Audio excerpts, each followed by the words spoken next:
posteriores, las sacroilíacas, y una articulación media que es la de la sínfisis del pubis. Acá lo que vemos en imagen es una vista lateral o un perfil, digamos, donde se ve el sacro y se ve también en el hueso ilíaco la superficie articular para la coxofemoral, lo que nos da un indicio de que toda esa cintura pélvica va a estar relacionado con los miembros inferiores, ¿no? Y acá vemos una vista superior, de donde vemos la cara superior del sacro, las aletas sacras, la cresta sacra media por detrás, los alerones o las fosas ilíacas pertenecientes al coxal, y acá vemos la sínfisis del pubis. ¿Se escucha? ¿Se sigue escuchando? Sí, sí. Bueno, siempre se estuvo digamos, en la controversia si había movilidad o no había movilidad a nivel de estas articulaciones.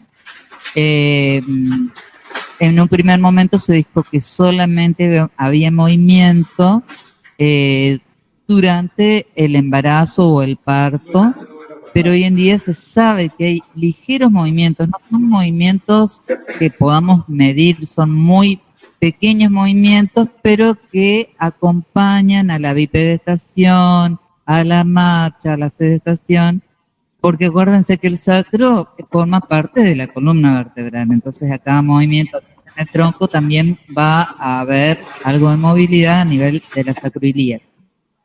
Si fuera todo un segmento óseo único, no podría absorber todas esas fuerzas que van y vienen entre miembros inferiores y tronco, el traspaso de peso, la resistencia del suelo. Bueno, vamos a ver, como les decía, que es el asiento de la columna vertebral hacia arriba y de las extremidades inferiores hacia abajo y forman un bloque semirrígido, semirrígido. Y fíjense que tiene que ser realmente estable de todas maneras.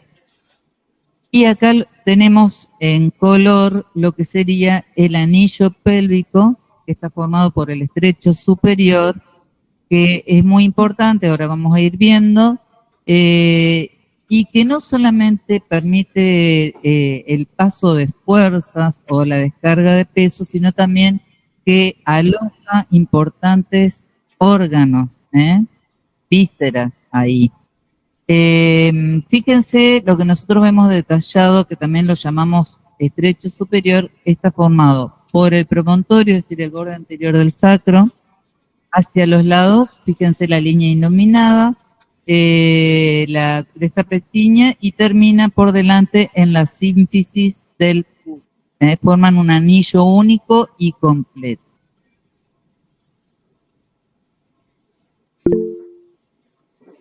Vamos a ver que, mecánicamente los movimientos coxofemorales no podemos disociar los movimientos de la pelvis y tampoco de la columna lumbar.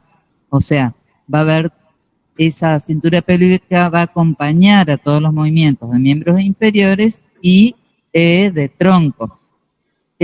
Por ejemplo, en los gestos de la vida corriente, cuando estamos marchando, siempre va a haber movimientos asimétricos. El pie que va hacia adelante va a estar en flexión, el posterior va a estar en extensión y la pelvis va a ser traccionada en ambos sentidos.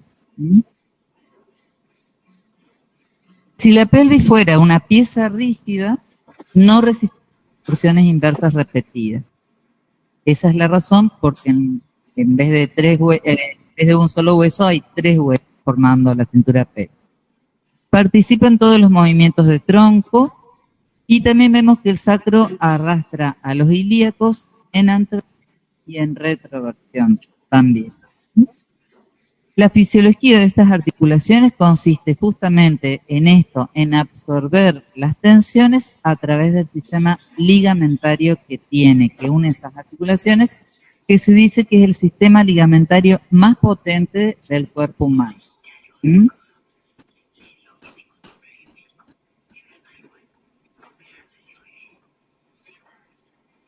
Bueno, acá repetimos un poquito, resumiendo lo que estuvimos diciendo, que el cinturón pélvico es el primer sistema de compensación de la estática. ¿Qué quiere decir eso? Que la estática se refiere acá a la capacidad de mantener la posición erguida, transmitiendo esfuerzos entre raquis y miembros superiores. Y si nosotros vemos aquí, en la imagen, vemos que el peso que viene del tronco se va a descargar y se va a dividir y se va a ir a través del estrecho superior o de la línea innominada y va a irse hacia los miembros inferiores a través de las articulaciones coxofemorales.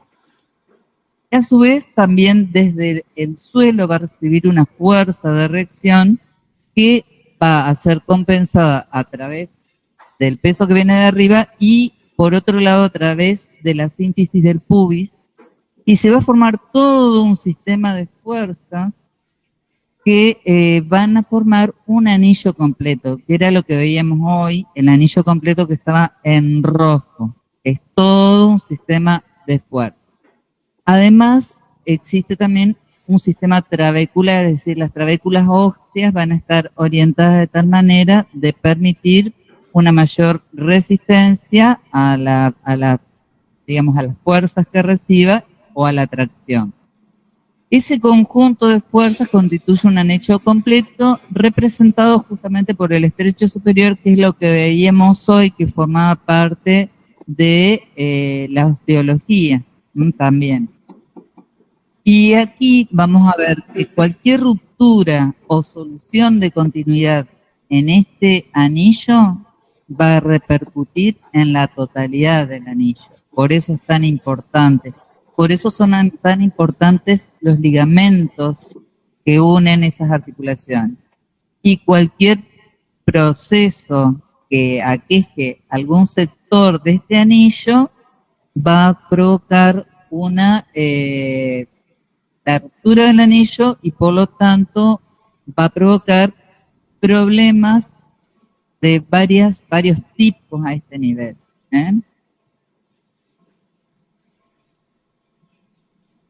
Bueno, entonces decimos que la pelvis esquelética está dispuesta de tal forma que proporciona fuerza para transmitir el peso del tronco a las extremidades inferiores, ya sea estando de pie o estando sentado desde los isquiones, que es que ustedes transmiten fuerza ahora los isquiones hacia las sillas.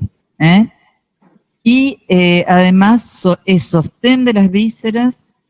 Acuérdense de que proporciona inserción a muchos, pero de ellos, ¿a quién? A los abdominales, a los músculos, ¿qué más? A los pelvitrocantérios, a los músculos, ¿de qué más? De la masa común, es decir, que tiene innumerables inserciones y también de los miembros inferiores. Recuerden los aductores que terminan en la sínfisis, que envían inserciones directas y cruzadas, y también, en el caso de las mujeres, soporte óseo para el canal del parto. Bueno, se dice, según Capangi, que este sistema es un sistema de autobloqueo porque el sacro viene a estar encajado verticalmente como si fuera una cuña entre los dos ilíacos. Y esa estabilidad, además, no solamente en el sentido vertical está dada, sino también transversal, o si nosotros tomamos en cuenta un corte transversal u horizontal, donde acá vemos las alas ilíacas, acá está el sacro, vamos a ver que se puede comparar a una palanca, donde el punto de apoyo lo encontramos a nivel de las articulaciones. La resistencia va a estar dada a través de ¿quién? De todos los ligamentos a nivel de las articulaciones sacroilíacas, y la potencia va a estar dada por una fuerza de aproximación a nivel de la sínfisis pública. Fíjense lo que sucede cuando se produce una diastasis. Diastasis quiere decir separación o una dislocación a nivel de la sínfisis, que yo lo he visto en casos de partos muy distóxicos, o sea, cuando hay bebés muy grandes y la mamá es muy chica, por ahí pasa esto. Fíjense que se separan a nivel de la sínfisis, las superficies articulares. Lo que sucede no solamente es la separación acá, sino que fíjense que lo que pasa con el sacro, que tiende a irse hacia adelante y abrirse también a nivel de las articulaciones sacroilíacas, que era justamente lo que veníamos diciendo, la interdependencia de los distintos, forman un solo anillo. ¿Se escucha ahí, chicos?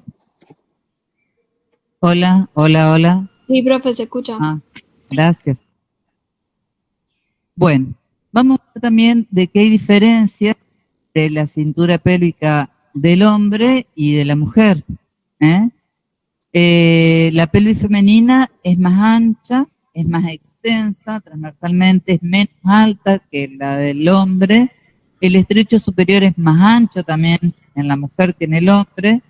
Y esa diferencia, justo qué hermoso sonido, esa diferencia tiene que ver justamente con la función de gestación y sobre todo con la función del parto. ¿eh? El cuerpo de la mujer está preparado, digamos, para eso. ¿Hasta ahora bien? ¿Se entiende todo? Bueno, y aquí vemos también que el ángulo subpúbico, por ejemplo, acá vemos una pelvis femenina y una masculina, es más ancho, forma un ángulo de 90 a 100 grados, y en cambio en el hombre forma un ángulo de aproximadamente 70 grados. Esa es otra diferencia. Es decir, que esta cintura pélvica no solo da función de soporte en estática, sino también en bipedestación y en el mecanismo del parto.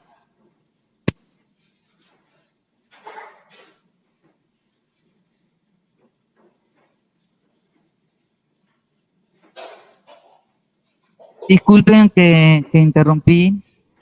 ¿Se escucha ahora? Sí, profe. Bueno, muy bien. Vamos a ver cuáles son las superficies articulares de la sacroilíaca. ¿Qué pasa?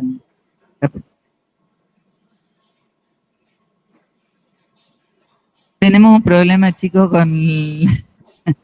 con la bordeadora o no sé, que están cortando el pasto afuera y hace mucho ruido y ahora de golpe hay silencio, les cuento y es que se cayó. Bueno, a ver si podemos seguir entonces. Cuando hablamos de superficies articulares, tenemos que hablar de una carilla. ¿Se acuerdan cuando veíamos en anatomía estas superficies que le decimos auriculares porque tenían forma de oreja?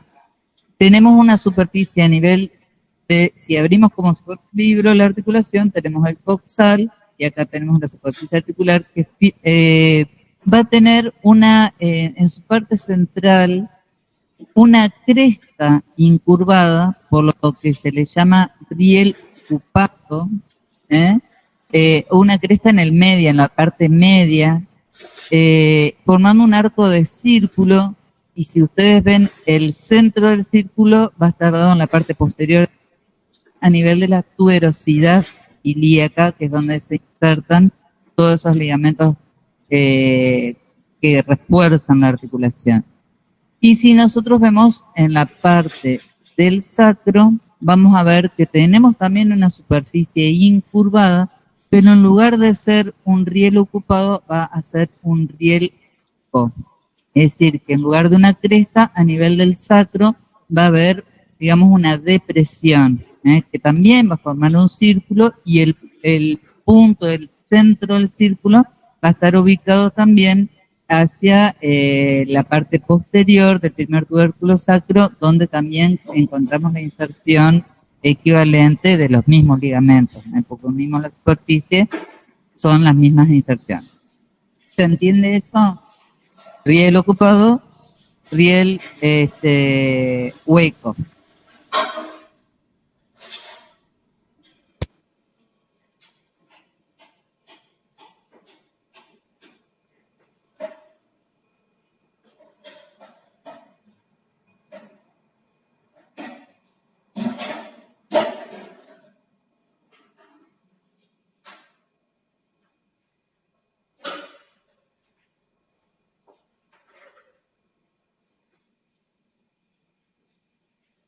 Bueno, fíjense que lo que les decía de riel ocupado y riel hueco, en realidad no se produce en todos los niveles. Fíjense que acá están las flechitas que nos indica un corte de la parte superior de las articulaciones, de la parte del sacro sobre todo. Acá tenemos de la parte media, y fíjense que acá sí pasa como que en el sacro está esa digamos, incurvación en la parte media. No sé si ven ahí y ahí. Pero en la parte inferior, si yo me voy a la parte inferior del sacro, vamos a ver que es más bien convexo. O sea que no es que esto está en todos los niveles del sacro, de la superficie del sacro, sino que es variable, es más bien irregular. ¿Cómo sabemos esto? Porque si ustedes piden una radiografía de esta articulación, no hay una incidencia normal que nos permita ver toda la articulación, porque es irregular. Fíjense que cambia en el nivel superior, medio e inferior, va cambiando la forma de la superficie. Pero en general se dice que es así. Pero no hay una incidencia común radiográfica que nos permita observar esa articulación así tan fácilmente. Son incidencias especiales. ¿Se entiende eso? Bueno, además vemos de perfil el sacro, vemos que la carilla auricular del sacro, fíjense que ocupa las dos primeras piezas sacras y es una superficie mucho mayor y más voluminosa porque es donde se hace el traspaso de peso, la descarga de peso. En cambio, la parte inferior y lateral por debajo de esa superficie es mucho más angosta porque ahí solamente se produce la inserción de los ligamentos.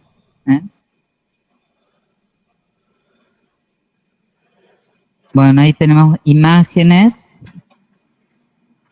Y vamos a ver también de que hay grandes variaciones morfológicas de un individuo a otro, varía mucho también.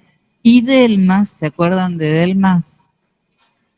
Bueno, Delmas, ¿qué hizo? Relacionó la longitud y la altura y vio si el tipo que estudiaba era más dinámico o más estático, según las curvas sean más o menos acentuadas. En un raquis dinámico, las curvas van a ser más acentuadas. Fíjense, acá tenemos el dinámico, acá tenemos el normotipo, digamos, y acá tenemos un estático donde las curvas son menos acentuadas. Y fíjense cómo va a variar la carilla sacra de uno a otro. Acá va a estar más incurvada, más acostada, en cambio en un raquis estático va a estar mucho más vertical y va a ser más plana. Entonces Delmas relacionó también eso, el tipo dinámico o estático con la forma de la carilla sacra. Es por eso que algunos autores dicen de que esta articulación es de tipo anfiartrosis y otros dicen que es de tipo diartroanfiartrosis. Nosotros nos vamos a establecer en el medio, vamos a decir que es una anfiartrosis. Pero hay casos en que el individuo tiene un raquis de tipo dinámico muy móvil, donde vamos a poder ver otro tipo de articulación. Bueno, y acá también, según otros autores, se lo puede comparar a una L acostada a la carilla sacra. Bueno,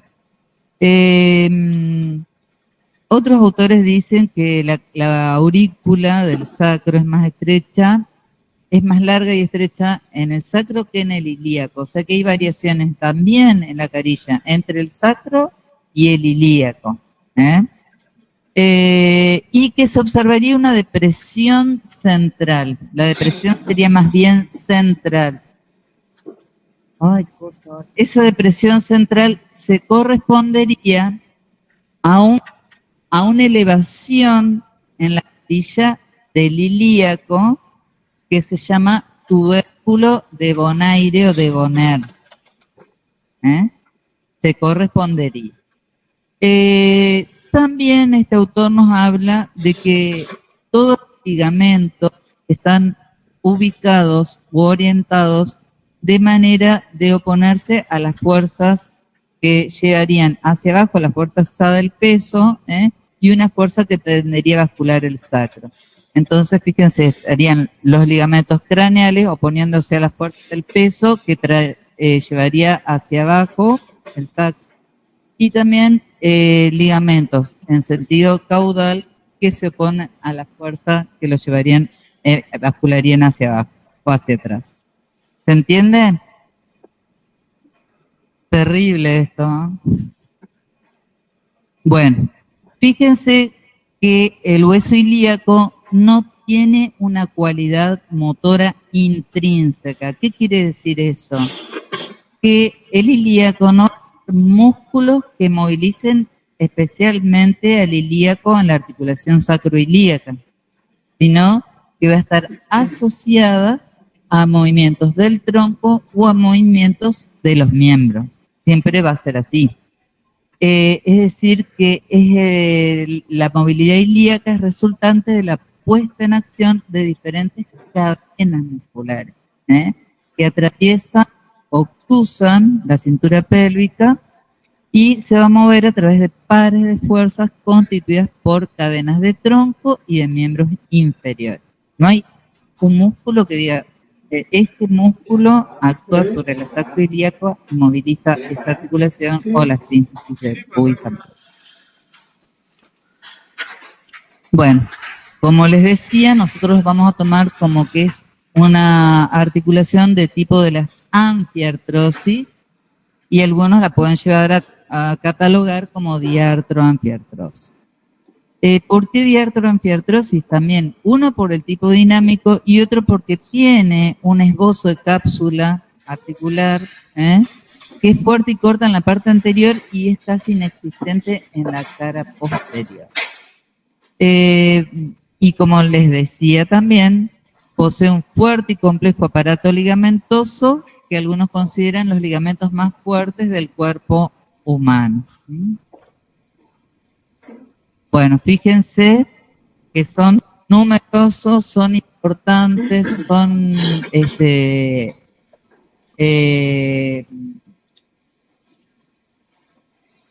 cuando lo vemos son ocupan una gran cantidad de espacio. Tenemos los ligamentos iliolumbares, que son ligamentos a distancia, ¿cierto? Que unen la cuarta y la quinta transversa de las vértebras lumbares a la cresta ilíaca. Tenemos un plano medio de los ligamentos. Esto es una vista posterior y esta es una vista anterior, ¿no es cierto? Acá en la vista anterior y en la vista posterior vemos a ese mismo ligamento iliolumbar, lo podemos ver tanto anteriormente como posteriormente. Si nosotros miramos en la parte posterior, vemos en la parte más profunda el plano de los ligamentos iliosacros que unen la articulación por detrás, el primer iliotransverso sacro, y luego tenemos iliotransverso conjugados, que son 3 o 4 ligamentos que unen la cresta ilíaca y la espina ilíaca póstero superior a el borde lateral del sacro. Y luego tenemos, cubriendo ese plano, el plano ligamentoso superficial que va a cubrir el anterior y va a llegar hasta los agujeros sacropóstero interno. El más, digamos, los intermedios o más profundos van a llegar hasta los agujeros sacros póstero externos. Y el superior llega hasta los internos, porque tiene que cubrir el superficial, tiene que cubrirlos, ¿sí? Por detrás. ¿Se entiende eso? La cuestión de retomar el libro de anatomía y repasar un poquito los ligamentos. No son difíciles, son sencillos porque cubren a la articulación. Luego tenemos los ligamentos muy importantes, sacrociático mayor y sacrociático menor. El sacrociático menor venía ¿hasta dónde? Hasta la espina ciática. y el sacrociático mayor llegaba hasta la tuberosidad isquiática. Por eso se lo llama sacro, ¿cómo se lo llama eso? Sacro tuberoso y sacro espinoso, porque ahí nos está diciendo el lugar donde termina. Y son ligamentos muy importantes y muy potentes. Y ahora vamos a ver que tienen que ver con los movimientos de la articulación. Luego, en la parte anterior, vemos el ligamento sacroiliaco anterior o freno de la nutación. También se llama, que tiene dos haces, uno anterior superior y uno anterior inferior, que cubren por delante la articulación. El anterior superior también se lo conoce como ligamento de Bichat. Son los frenos de la nutación y son anteriores. Y luego tenemos un plano bien profundo que está dado por el ligamento interóseo axial o vago, que se ubica bien en la parte posterior de la articulación, inmediatamente al lugar donde termina. Bueno, todos estos ligamentos los podemos clasificar en dos tipos. Fortalecedores directos son los que van a tener relación directa con las superficies articulares, y fortalecedores indirectos son los que actúan a mayor distancia. Entonces, dentro de los que vimos, los fortalecedores directos, tenemos los ligamentos sacroiliacos anterior, que son los frenos de nutación, y posterior, que refuerzan la cápsula por detrás. Y también el ligamento axial, que es también llamado vago o interóseo, que es el que refuerza por dentro la articulación, y que ahora lo vamos a volver a nombrar porque vamos a hablar sobre el movimiento que se produce, y el eje de movimiento pasaría a través de ese ligamento axial. Y fortalecedores indirectos tenemos justamente el sacrotuberoso o sacrociático mayor, sacroespinal o sacrociático menor, que eran los dos que nombramos, que estaban a distancia. Son ligamentos muy importantes que contrarrestan el movimiento rotatorio del sacro, hacia adelante o hacia atrás. Estos hacia atrás justamente. Y el ligamento iliolumbar, con los dos haces que vimos, también forma parte de los fortalecedores indirectos.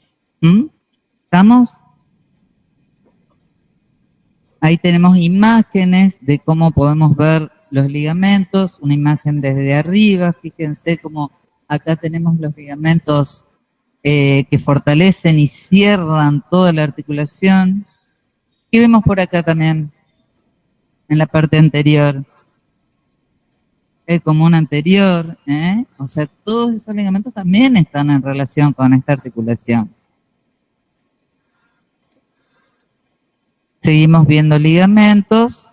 Bueno, y acá este sería el ligamento interóseo, que ocupa la parte central de la articulación. Y acá tenemos, fíjense, una vista de perfil donde tenemos el ligamento sacroespinoso y el sacrotuberoso.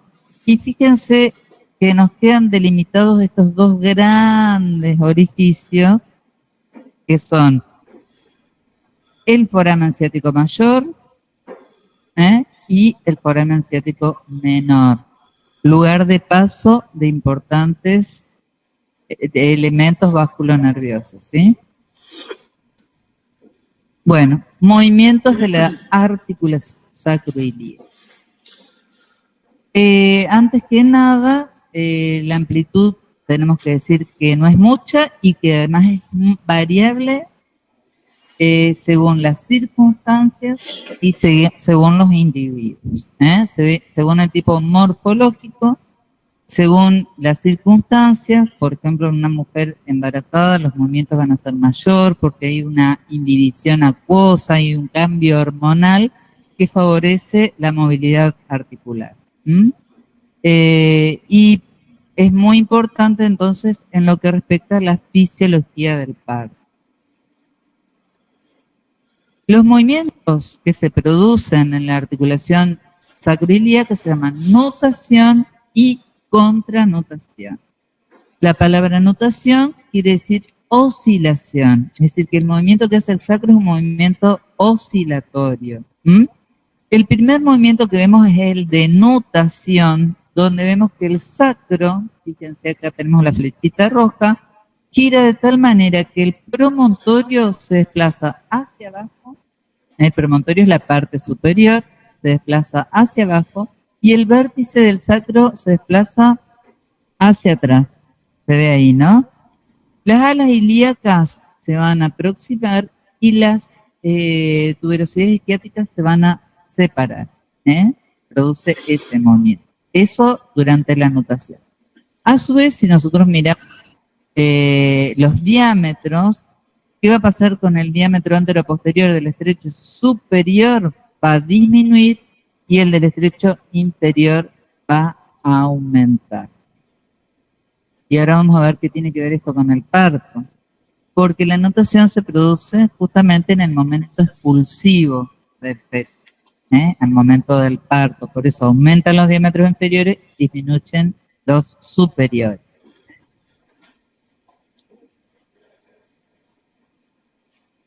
Fíjense que el movimiento de nutación que lleva el sacro, o sea, oscila hacia adelante el promontorio y la punta del sacro se va hacia atrás, va a poner en tensión justamente los ligamentos, el sacro espinoso y el sacro tuberoso.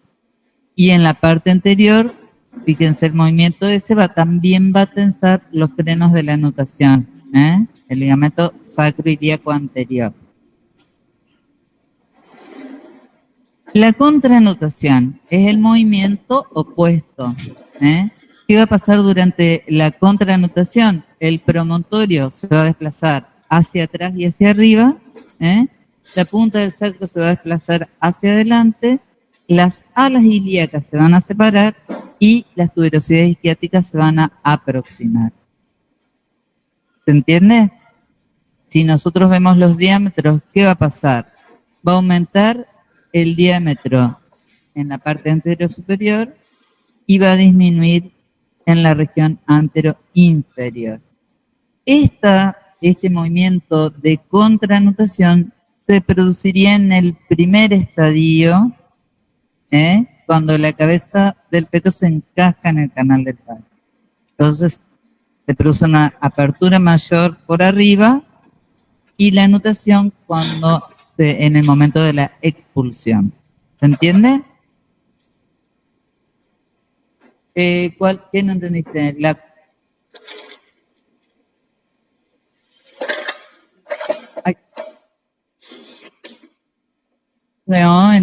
No. Previo a la expulsión, la cabeza del bebé se encaja en el canal del parto. Para que esto se produzca, tienen que aumentar los diámetros en la parte superior de la cintura pélvica y se produce el movimiento de contranutación primero. Para el momento expulsivo se produce la nutación. Es un movimiento del sacro que oscila y que favorece la salida del sí.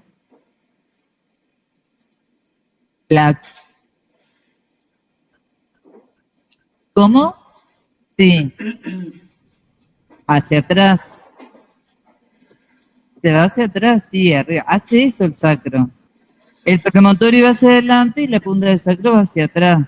Hacia atrás, y podemos decir que se aleja también, porque es donde tiene que aumentar el diámetro inferior en la nutación. Se aleja, exactamente. ¿Se entendió ahora eso? ¿Sí? Bueno. Hay varias teorías que explican cómo se produce la nutación o por dónde pasa el eje del movimiento durante ese movimiento de nutación. Lo que nosotros describimos como nutación y contranutación recién es lo que dice la teoría clásica de Farabeau, que dice que el eje del movimiento es axial. Fíjense que a este nivel decimos que por detrás es donde se inserta el ligamento axial. Entonces, el eje pasaría a través de ese ligamento axial y se produciría el movimiento de nutación y contranutación tal cual lo describimos recién.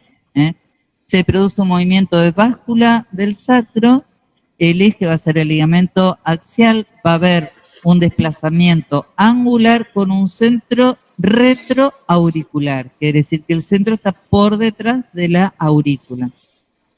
¿Se entiende? Hay una segunda teoría, que es la teoría de Bonner o Bonaire, que se acuerdan que le nombré ese nombre.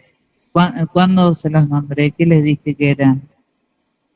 Claro, que es una elevación a nivel de la parte central de la superficie articular del ilíaco, que coincidía con una depresión del sacro.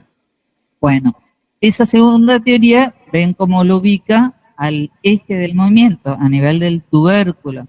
Y también se produciría un desplazamiento angular, pero el eje sería auricular. El otro era retroauricular, este es auricular. Luego viene este señor Weissel otra vez a aparecer, que se ve que estudió mucho la aurícula del sacro, y él da dos teorías acerca del movimiento. La teoría de traslación pura, fíjense, que donde el sacro se deslizaría a lo largo del eje a nivel de la porción de la aurícula, porción inferior de la aurícula. Simplemente haría un movimiento de traslación.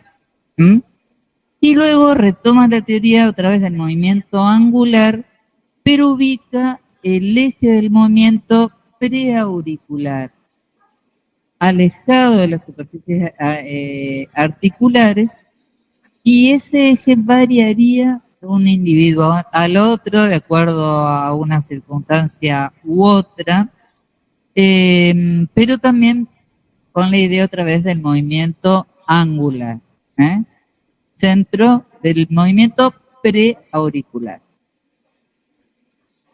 Claro, por delante de la superficie, y variaría de acuerdo a cada individuo y según las condiciones, ¿no? Y la morfología también. La que siempre se toma, bueno, no, nosotros tomamos en cuenta para describir el movimiento es la teoría clásica de Farabeau, pero es la que nos dice que el centro es retroauricular, pero están todas las otras teorías. Por eso fíjense que habiendo tantas teorías no quiere decir que las superficies articulares realmente no son muy regulares, y es difícil explicar la fisiología de esta articulación. Bueno, justamente la variedad de estas teorías se supone la dificultad para analizar los movimientos de poca amplitud, así como la posibilidad de diferentes tipos de movimientos según los individuos. Concluimos entonces que estos movimientos no se realizan en torno a un eje fijo, sino que cambian de acuerdo a la edad de la persona y a las particularidades específicas de cada aparato locomotor. La amplitud de los movimientos mencionados es débil y puede variar de un individuo a otro, también depende de las circunstancias, edad y sexo. Vamos, o sea, son muy variables, pero son estas las que más, las teorías que más predominan y los movimientos que más se conocen o mayormente se describen. Bueno, ¿cuál es la otra articulación que tenemos en esa cintura pélvica? Hablamos de la sacroilíaca, pero tenemos una anterior y media que es la sínfisis púbica. La sínfisis púbica también es una articulación que tiene escasa movilidad, que aumenta la movilidad durante el embarazo, por lo que les decía yo que había también como un reblandecimiento de las estructuras que permitían una mayor complacencia para poder permitir el parto. Y que la separación que se producía era de alrededor de 2 milímetros. No obstante eso, se aumenta la circunferencia de la pelvis, que facilita el paso de la cabeza fetal por la cavidad pelviana. La fuerza de sus medios le dan solidez a esta articulación, haciendo difícil su dislocación. Es difícil que se vea, salvo que sea traumático, si no es difícil de ver. Bueno, ahí tenemos una vista anterior, una vista posterior y un corte horizontal. Anterior, posterior y horizontal. ¿Qué tenemos? En la vista anterior vamos a ver todas estas líneas que son refuerzos de músculos que vienen tanto de los miembros inferiores como del abdomen. Acá tenemos los rectos del abdomen y el piramidal de la pelvis, que toman inserción en la sínfisis. ¿Qué otros músculos? Los músculos aductores, ¿se acuerdan?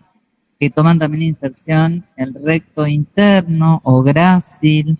¿Quién más? Pero no, bueno, en la sínfisis le dan fibras que cruzan con la del otro lado, también refuerzan la sínfisis. Y tenemos un ligamento anterior, un ligamento interóseo, acá tenemos un ligamento inferior o arqueado subpúbico, que también es muy importante, un ligamento posterior en la cara posterior y también el ligamento interóseo, que muchas veces presenta un esbozo de cavidad articular, lo que nos lleva a decir que podría ser o podríamos clasificarlo como una diartroanquiartrosis, el esbozo de cavidad articular que presenta el centro de esa articulación. ¿Vamos? Entonces tenemos ligamentos, digamos, superior, inferior, anterior, posterior, interóseo y todas las fibras musculares y las aponeurosis de los músculos que refuerzan esa articulación. De ahí la gran resistencia que tiene también. Y otra articulación que tenemos por allá perdida, pero que acompaña, porque donde termina el sacro sigue el coxis, que es la articulación sacrocoxisquia, que es una articulación de tipo de las ampliartrosis, también son vértebras soldadas, más pequeñas, y sus medios de unión son un ligamento análogo que es similar a cualquier disco intervertebral, pero es más rudimentario, y también tenemos ligamentos periféricos anterior, posterior y lateral. Esta articulación permite pequeños movimientos en el sentido de la flexo-extensión, pero que son de tipo pasivo. Acompañan al movimiento un poco en parte al sacro y se dan sobre todo en la defecación y el paro. Los movimientos en esa articulación pasivo. Bueno, vamos a ver cómo también influye la posición sobre las articulaciones de la cintura pélvica. Vimos todo lo que son las articulaciones que la componen y vamos a ver ahora cómo influyen las posiciones. Estas articulaciones, como dijimos, están solicitadas por el peso del cuerpo. Dijimos que el peso recae totalmente, ¿no es cierto?, a nivel de la quinta lumbar al sacro y luego es repartida a través de las alas ilíacas y recibe también la resistencia del suelo. Vamos a ver que en bipedestación simétrica, acá vemos el peso del cuerpo, cómo recae sobre el sacro y va a tender a llevar al sacro, a llevar el promontorio hacia adelante, en el sentido de la notación. Y llevar la punta del sacro hacia atrás, dijimos, ¿no? Esa era la notación. Es la tendencia, es la fuerza normal. No es que hace esto el sacro cuando uno anda caminando ni nada, sino que es el sentido y cómo se van estabilizando los diferentes elementos de la cintura pélvica. Pero ¿qué pasa? Cuando quiere ir hacia la notación, se tensan justamente todos los ligamentos que son principalmente el sacrociático mayor, menor y los frenos de la notación. Y a su vez recibe la reacción del suelo por delante a nivel de las coxofemorales y se produce, digamos que un sistema de fuerzas rotatorias que se estabiliza, no va en notación ni en contranotación, sino que queda estable ese anillo pélvico y le permite la bipedestación simétrica. Este análisis se debe referir a fuerzas y no a movimientos en sí.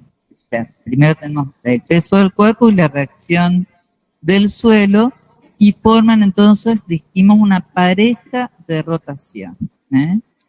Y lo que hace es también influir en el movimiento del ilíaco, puesto. En la marcha, los ilíacos también acompañan a los movimientos coxofemorales y del tronco. Son tendencias de movimiento, ya que los movimientos son prácticamente nulos. Y por otro lado, tenemos que saber cuándo se produce este equilibrio. Fíjense que por dónde pasa el centro de gravedad. Se localiza aproximadamente a nivel de S2, S3 por delante, decíamos, y hay un equilibrio cuando la línea que une la tercera sacra con la pelvis pasa aproximadamente a nivel de las articulaciones coxofemorales. Entonces se dice que hay equilibrio pélvico. ¿Estamos?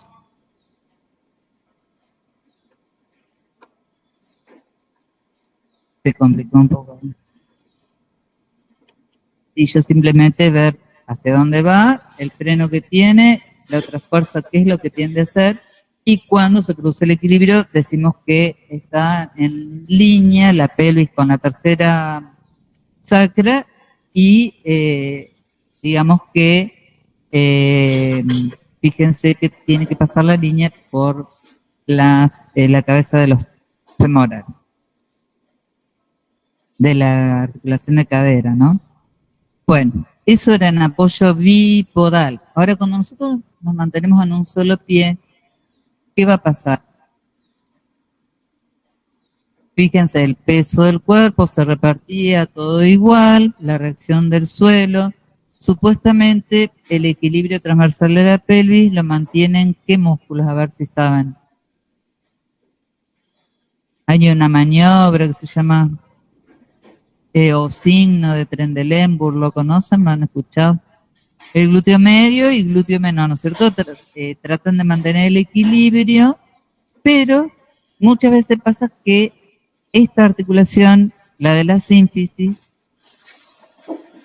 tuvo una diastasis o hay una patología que la afecta, y fíjense que este desnivel que estamos viendo acá no se tendría que producir, porque se tendría que mantener el equilibrio, primero por los ligamentos importantes que vimos acá, y segundo por la parte muscular.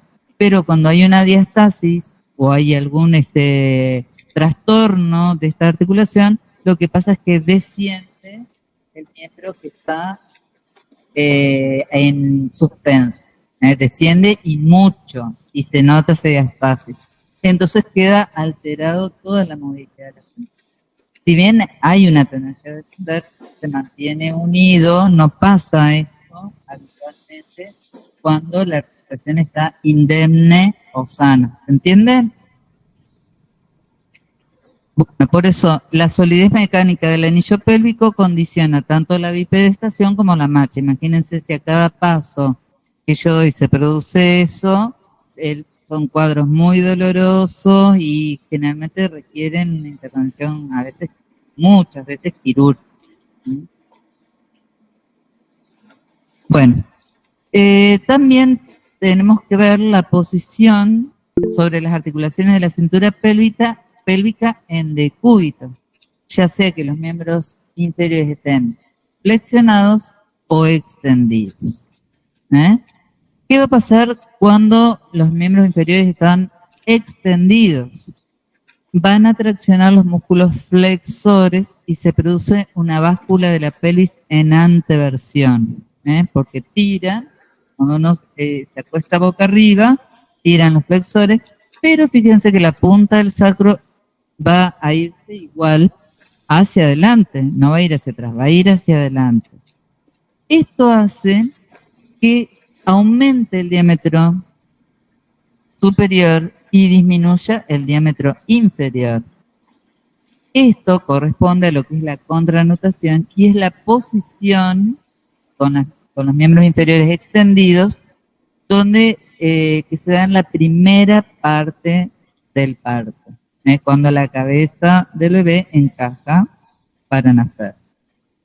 En la fase de expulsión se produce la nutación. ¿Y qué va a pasar? Va a aumentar el diámetro inferior y va a disminuir el superior. Y acá, ¿quiénes van a traccionar? Los isquiotibiales.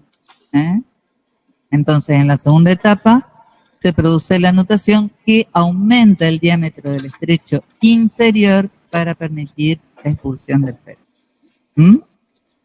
Durante el cambio de posición entre extensión y flexión de los muslos, la amplitud media del desplazamiento del promontorio es de 5 o 6 milímetros. O sea, muy poquita, pero suficiente.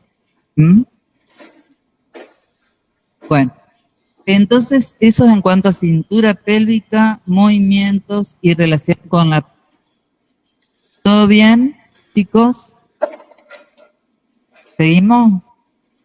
Bueno, vamos a hablar un poquito de lo que es el suelo pélvico.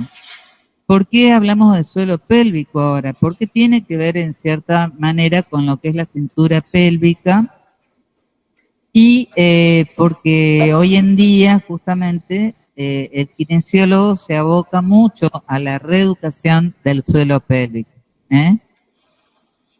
Cuando este suelo pélvico se debilita por diversas circunstancias, es donde empiezan a aparecer todas las propagandas de plenitud.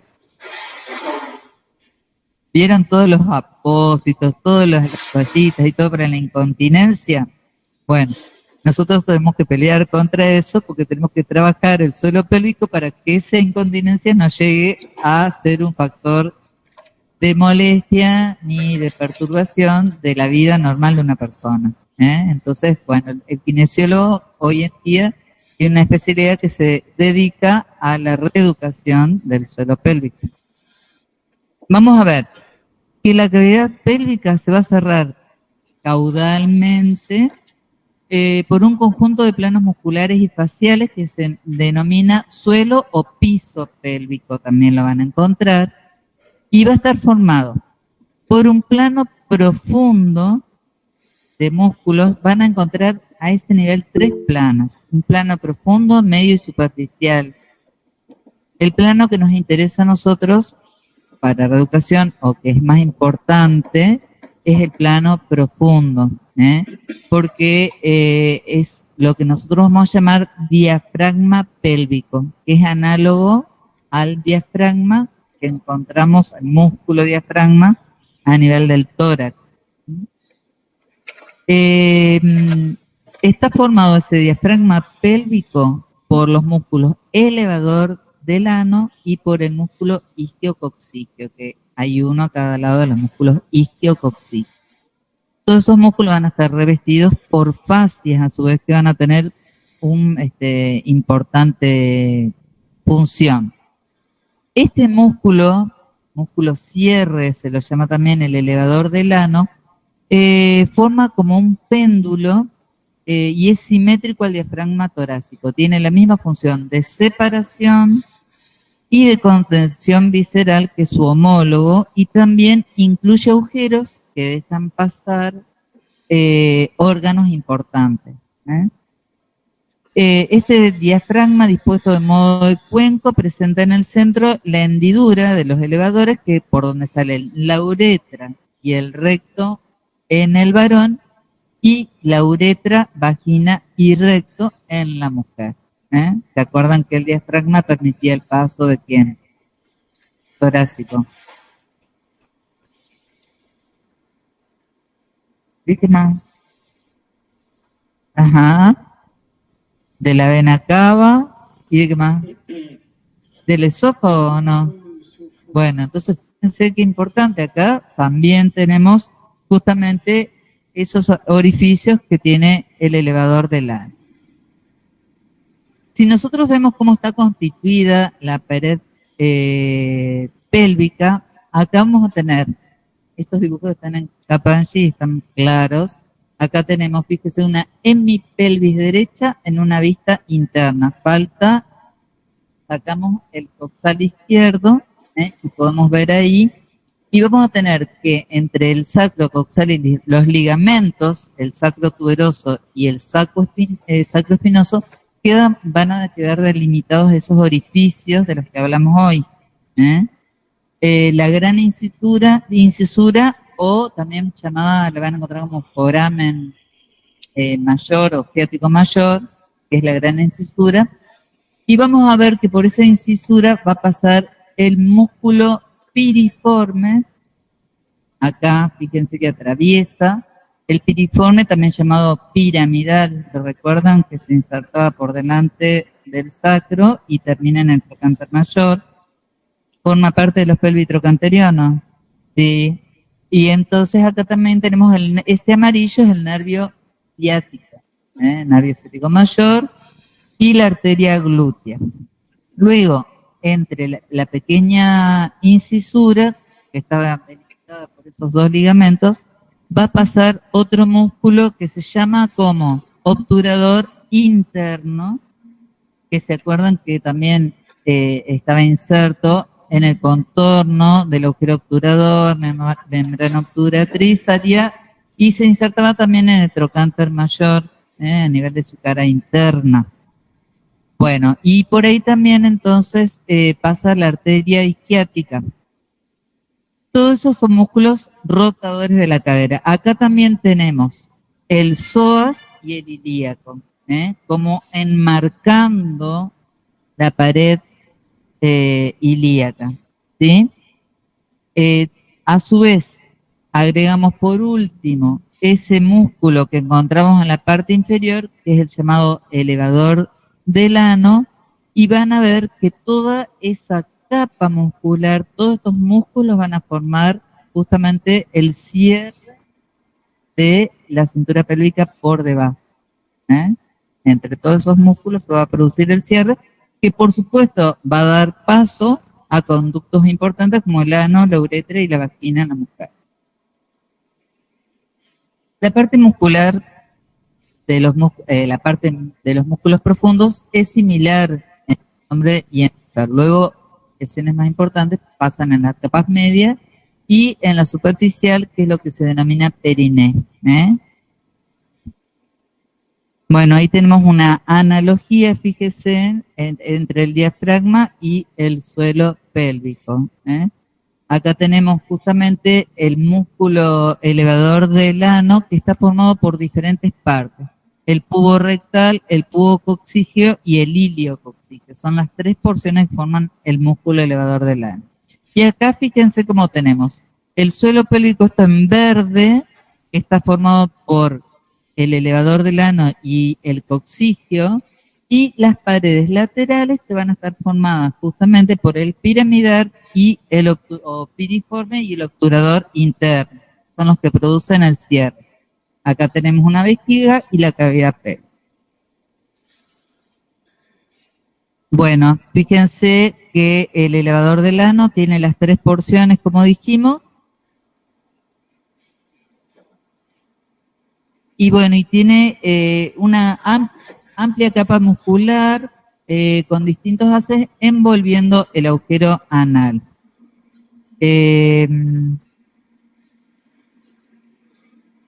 Es todo de lo que estuvimos hablando. Le paso para que vean las diferentes porciones del músculo, y acá van a tener el origen, la inserción, y van a ver que la inervación también es muy importante porque viene de todas las raíces sacras, van a dar inervación a esta zona. La función de este músculo es la de estabilidad y soporte de los órganos abdominales y pélvicos, y resistencia contra el aumento de la presión intraabdominal, abertura y cierre del hiato del elevador. Es decir, ¿qué nosotros sepamos este músculo?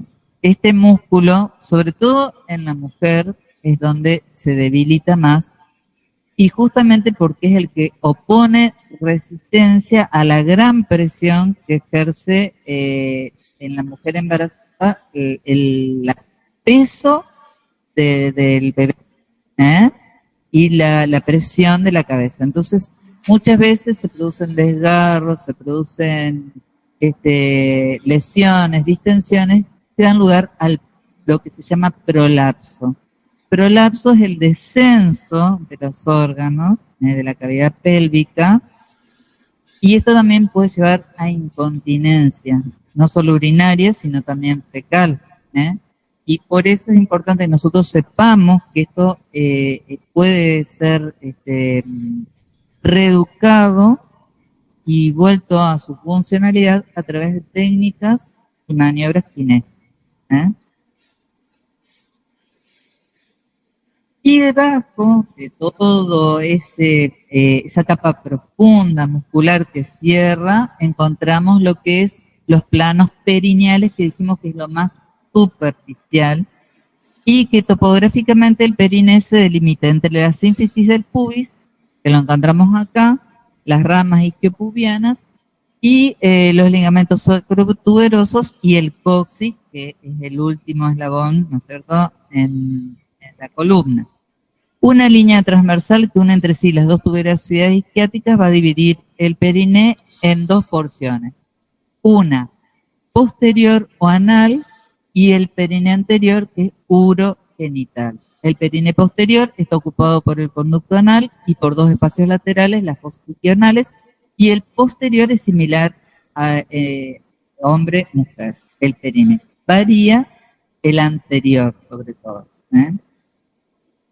Pero nosotros vamos a dar un par de pasos para que tengamos esa noción y saber cuáles son los músculos.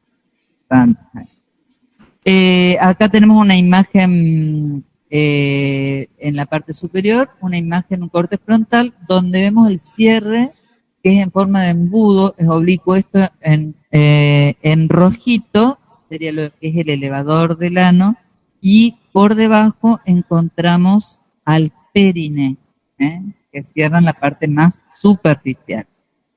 Y luego en la parte más profunda, acá encontramos otra vez, fíjense, el elevador del ano, que es más profundo, y por debajo el periné. ¿Cuál es la función del suelo pélvico?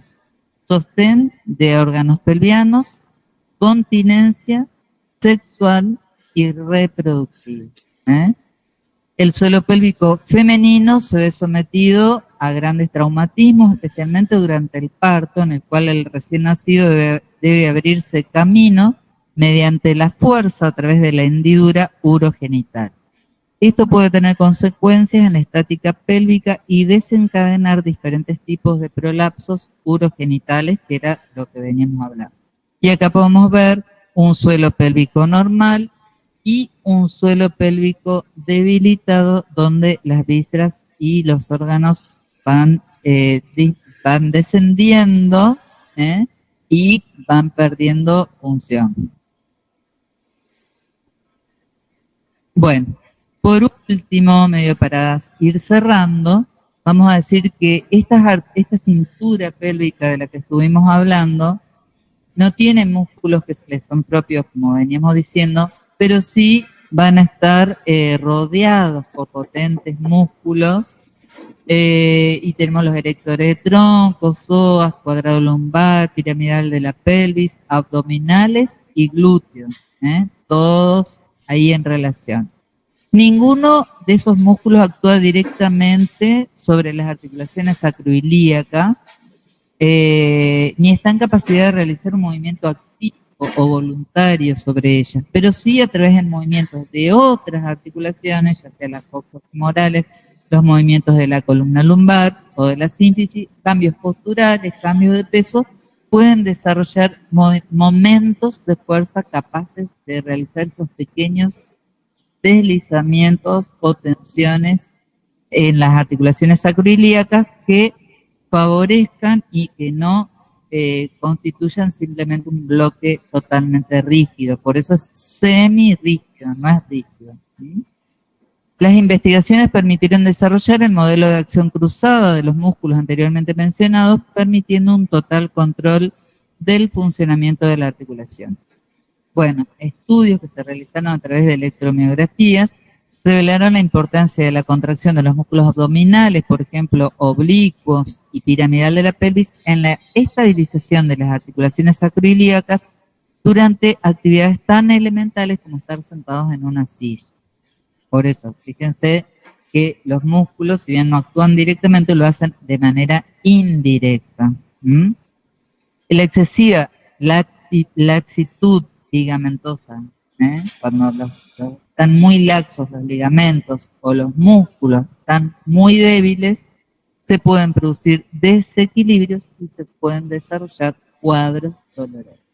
Entonces, al tener este conocimiento van a poder ir disociando o viendo de dónde proviene esa disfunción también. La inervación de la articulación depende entonces de dos ramas procedentes del plexo sacro y de las ramas dorsales del primero y segundo nervios sacros. Además recibe ramas de los nervios glúteo superior y obturador que dan inervación al miembro inferior cuando pasan cerca de la articulación. Por lo tanto, podemos decir que la articulación está inervada por ramas que vienen de L4 a S2. Referencias externas de la pelvis. El rombo de Michaelis y el plano de Lewinet. Esas son referencias externas que nosotros nos pueden decir, bueno, acá a este nivel podemos encontrar esta referencia anatómica.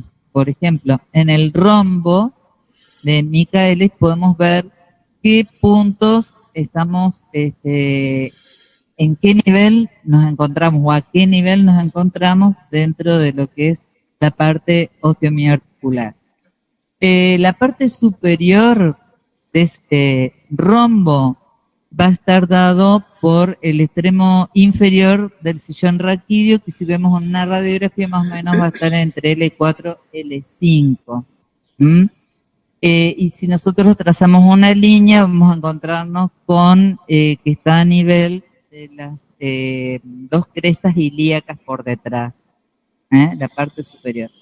En la parte inferior, que nosotros vamos a ver el vértice de la hendidura interglútea, va a estar aproximadamente a nivel de la tercera vértebra sacra. Y a cada lado de la línea media, ahí vamos a encontrarnos a nivel de las articulaciones sacroilíacas. Aproximadamente, que son dos pequeñas cositas que se encuentran ubicadas acá. Ahí estaría formado o delimitado ese rombo, que es una referencia anatómica de superficie. Y bueno, y el triángulo de Lewinet, ¿qué es? Son los puntos de contacto cuando a un individuo lo colocamos boca abajo, por ejemplo, son los puntos donde toma contacto. Se tienen que notar un poco los relieves óseos, ¿no es cierto? Las eminencias óseas de la cara anterior. Corresponden a las dos espinas ilíacas anterosuperiores y a el pubis. Sería formando el triángulo. Es como para tener una referencia de qué elementos óseos se corresponden en superficie. ¿Estamos? Bueno, hasta aquí hemos llegado. No sé si tienen algo que preguntar. Esto les va a quedar después para que lo vean. Y bueno, el práctico creo que van a tener tiempo. Algunos tienen esta semana y algunos el lunes. Lo que pasa que tenemos que ir, como al ser cuatrimestral, un poco rapidito también, porque no hay mucho tiempo. Así que la semana que viene nos vamos a ver con raquis lumbar. Lumbar, ¿no? Bueno, muy bien. Entonces, espero que les vaya bien. Cualquier cosa también está Natalia, por ahí si quieren preguntarle, ya virtual o a través del WhatsApp, seguramente que les va a contestar. Sí. Sí. Bueno, chicos, ¿alguna pregunta ya a los chicos del Meet? No, No, Bueno. profe. Nos vemos la